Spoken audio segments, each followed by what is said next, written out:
Welcome to the Great Canadian Comeback, where we break down the stories, trends, and shifts happening across Canada and the moves people are making to stay ahead of what's coming next. Welcome to another episode of the Great Canadian Comeback podcast, where we are going to be talking about three important topics that not exactly are hitting the headlines in the news, but they will shape the economy, especially over the next year, the next 5, and the next 10. So these are very important topics that we're going to be discussing. Some of the articles and news articles that might not be hitting the headlines, but they're important nevertheless. So let's jump right in. What we're going to talk about in topic number 1 is the Bank of Canada. Are they about to cut interest rates? Well, the Bank of Canada is meeting on July 15th, and they're going to be talking about whether or not they're going to cut interest rate. Right now, the benchmark rate is at 2.25%, and the question is whether or not they're going to cut rates, what they're going to do with rates, what's exactly happening, and where things are going to be. So what factors are coming into play, and why is everyone watching July 15th? Well, July 15th means a lot because interest rates can affect a lot of different segments of the market. And most importantly, it does affect borrowing, which is on a lot of different aspects. So, for example, the Canadian debt, that's money that we borrowed, and we pay interest on that money, and the bank rate determines how much interest we're paying on that. And also personally, on a personal level, if you have a mortgage, if you have a HELOC, if you have a line of credit, anything like that, the bank rate determines how much you are paying in interest. So when they cut the rates, that means you're paying a lot less in interest on any of the debts that you have. If they increase rates, that means you're going to be paying a lot more interest on everything that you have. So that's why it's very important exactly what's happening on July 15th. Where is it going with interest rate payments, and what exactly is happening? And one of the major factors that comes into play when we're talking about interest rates is basically where's inflation at? What's happening with inflation? Is it coming down? Is it going up? Where are things at? Well, basically inflation is a direct result of a lot of different factors, such as oil. What's happening on the global oil side? How does that affect inflation? Well, basically, gas prices affect where inflation goes, because your groceries go up when gas prices are high, because the transportation cost of getting food from certain areas to you for you to eat increases. And living in Canada, we can't exactly grow a lot of different types of maybe fruits and things like that, so we have to import a lot of different groceries. So that's why grocery prices go up when gas prices are up. So what's happening with oil? What's happening globally with oil? Well, there's a lot of uncertainty because of the Iran war and a lot of the oil that's coming out of the Strait of Hormuz. But on a personal, national level of Canada, what's kind of happening with oil? Well, we have one of the biggest supplies of oil there is. Alberta has some fantastic oil in Alberta, and we need to find a way to unleash it, cut a lot of this red tape and regulation so we can get a lot more of that oil pumped out, so that we as a country can protect our oil prices, so we're not necessarily relying on a lot of outside factors to determine where oil is. And if that happens, we're going to be able to really help with our inflation and things like that. And what happens if rates stay the same? So where are rates at? What's going to happen if rates stay the same? Well, if rates stay the same, basically what's going to happen is, prices are going to stay the same. The marketplace, a lot of aspects such as real estate and things like that, you're going to see it kind of staying very similar to where it is right now. Like there's a lot of individuals sitting on the sidelines, real estate buyers and investors that are waiting to see what's going to happen with interest rates. And if rates stay the same, we're not going to see much action. We're not going to see anything happen on that aspect of things. So a lot of people are watching this July 15th to see what happens with interest rates, because it determines a lot of different factors, especially in real estate. And that's what kind of happens if rates stay the same. But if rates get cut, there will be a lot more excitement in the marketplace. There's going to be a lot of real estate buyers and investors that will be entering the marketplace. For example, especially out here in Canada and in Western Canada, out here in Vancouver, real estate prices are quite high. So a interest rate cut, even if it's 0.25%, can mean a lot on $1 million on a $2 million mortgage.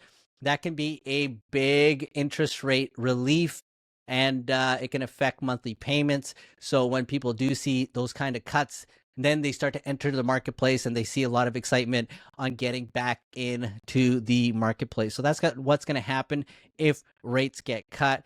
And for homeowners as a whole, like we said earlier, these rates affect everything. They affect your mortgage payment. They affect your line of credit. They affect your HELOC, your home equity line of credit.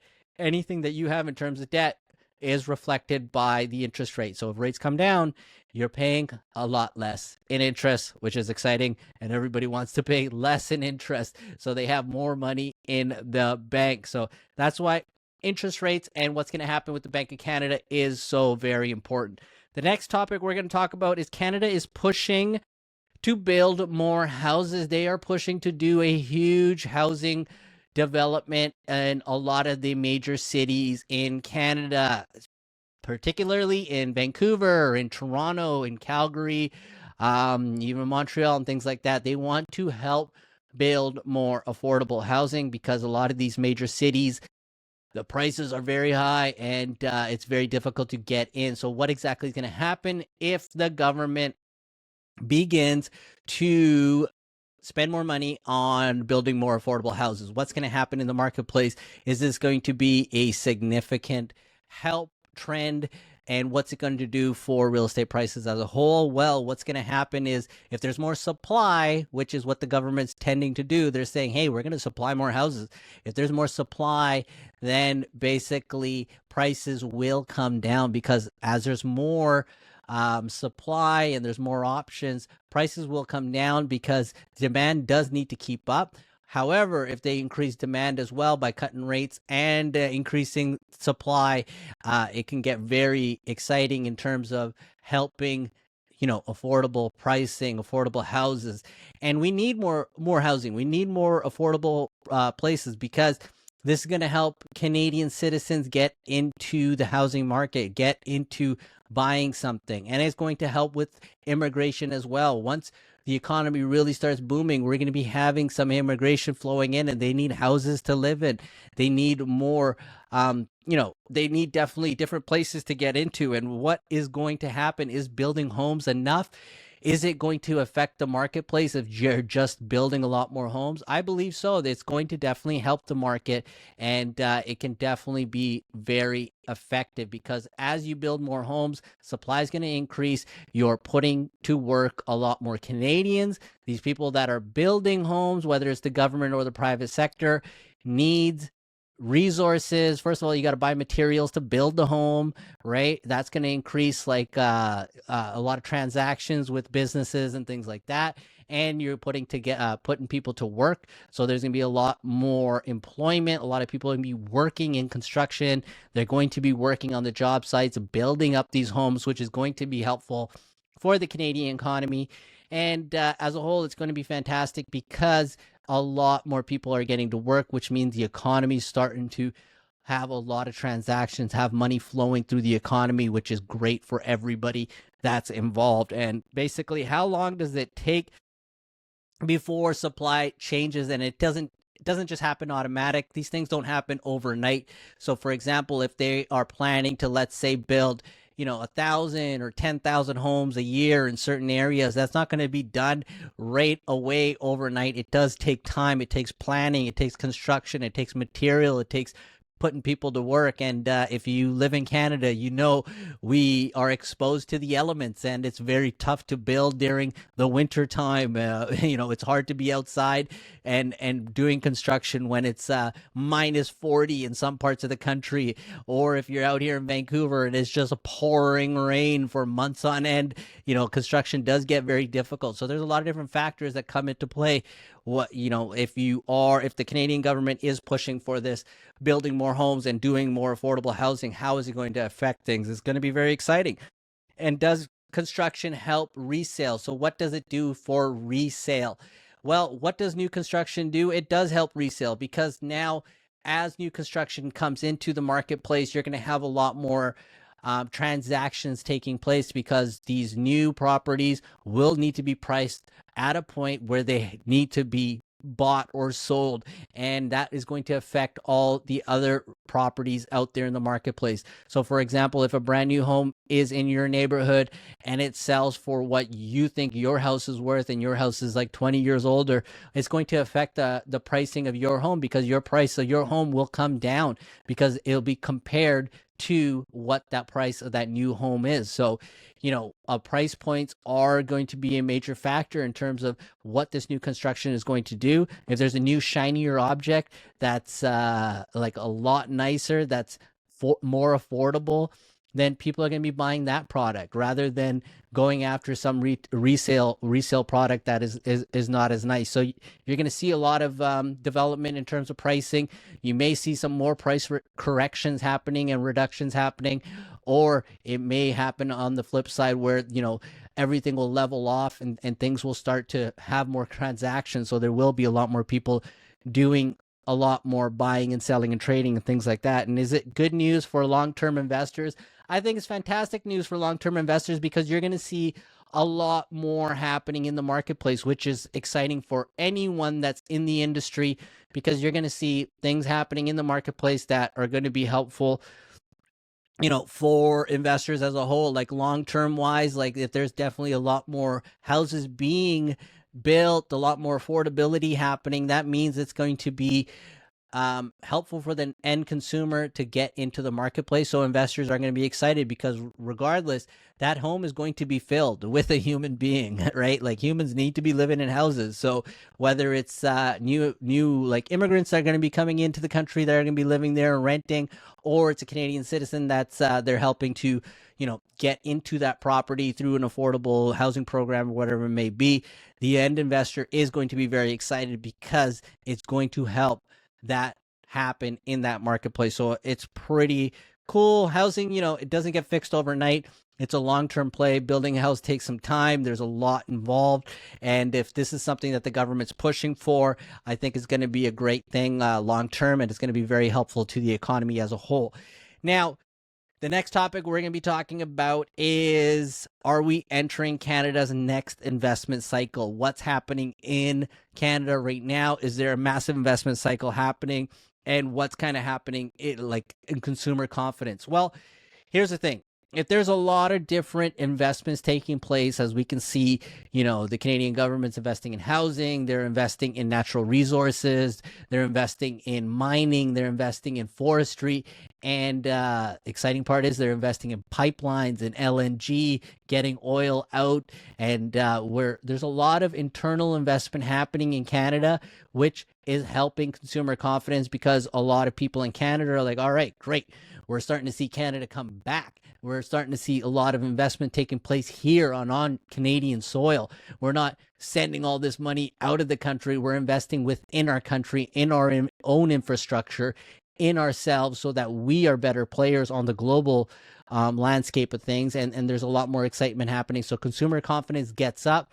And when consumer confidence is up, people are out spending money and having a good time investing in things, and investing starts to begin again. When you see a lot of consumer confidence go up, people start investing in real estate, they start investing in these projects, and there's an exciting atmosphere, because when you see a lot of investment in terms of your own country, you start to get confidence saying, hey, the Canadian is coming back. And that's the whole theme of this podcast, because it's all about the Canadian comeback and what's taking place and how was it affecting us as individuals, and how do we take place.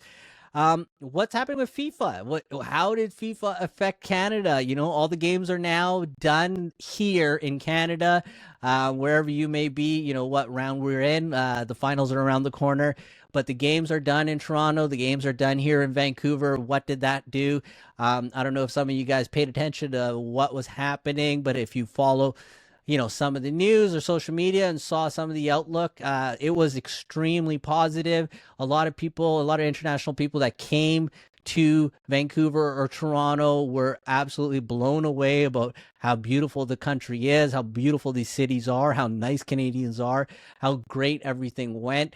Again, with anything, there's going to be some like complaints, but overall, like there was quite a bit of enthusiasm, a lot of excitement in the marketplace in terms of what FIFA did and how things happen. So hopefully what happens over the next course of the little bit is a lot of international people and eyeballs are coming back to Canada so that we can have some international money flowing back into this country, into investments, into people wanting to come here for tourism and want to come here to invest, want to come here, maybe pick up a second home or something like that, because that helps us as Canadians and the economy as a whole. So it gets very exciting. And is there a population growth coming? Is there population growth happening? When things start to win and when the economy picks up, people want to be around that. They want to be, around other winners. Winners want to be around other winners. And when Canada is winning, then we're a big light, we're a big hub, and a lot of people want to come here. They want to be here, they want to be investing here, and they want to be around other people here because winners want to be around winners, and that's how population starts to grow. That's how our current citizens start to have more babies, and our population starts to grow because people are excited. They think the future is bright. They're optimistic and everyone's excited and happening. So that's how the population and things start to get exciting. And, once like lower interest rates tie into a lot of this and it's going to help with the next investment cycle. And it's creating a lot more, negotiating power as a lot of investment starts coming into Canada and a lot of things like that, because it's very exciting on where things are going to go. Like as the economy booms, as the government invests a lot more into this segment of the economy and investment cycles, people want to be involved and want to be getting into play. So it's super exciting times, I would say, in terms of Canada. And that's why we talk about this on the podcast, The Great Canadian Comeback.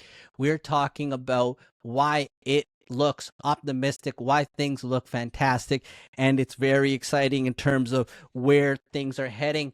And if we want to look at sports, I'm a big sports guy, so I love to tie things in, really. FIFA did a big thing with the Canadian Soccer Association. Canadian soccer as a whole really picked up. So I definitely, see a lot of people getting a lot more involved in soccer. I know my kids are excited about soccer. I'm playing soccer again, and it's fun to like get out there and play. But sports as a whole, like, we Canadians want to be active. You want to be out there. You want to be doing something. Take advantage of one of the most beautiful countries that we have. Everything is outside. It's so exciting to be out. You can do anything in this landscape and pick up whatever sport, a hike, or go for a walk and just look around and look at the beauty here. So sports ties a big factor in. And once you start winning in a lot of different areas, you start to see a lot of momentum taking place. So we saw that with Team Canada on FIFA. We've never had this type of success ever before. So it's an exciting time. So it's something to be celebrated because we are moving in the right direction. And that's all you want, is to be making progress in the right direction. We want to be moving in the winning direction, in the optimistic direction, and the future looks very bright for Canada. And the Great Canadian Comeback is taking place right now, and we all want to take part. So once again, this was a episode of the Great Canadian Comeback where we talked about some of the great topics and headlines that might not be hitting the news or the headlines right now, but they are very important, and they are something that everyone should be paying attention to because they were going to affect a long-term play in terms of where the economy is going to go moving forward, what things look like down the road. And again, if you're looking for some more resources or free information or anything like that, you can visit my website, kevinbratch.com, and get whatever you need from there. I got a ton of free resources and things like that. And again, I'm tied into real estate. So me personally, on the real estate investing side of things, once Canada begins to make some serious progress, which it is right now, everything becomes very optimistic and people start to get back into investing, they get back into wanting to make some moves, and we're seeing that take place on the real estate side of things. So thank you for listening, and definitely tune in for future episodes. Thanks for listening to The Great Canadian Comeback. Follow the show for more episodes and check the links in the description for more information. We'll see you next time.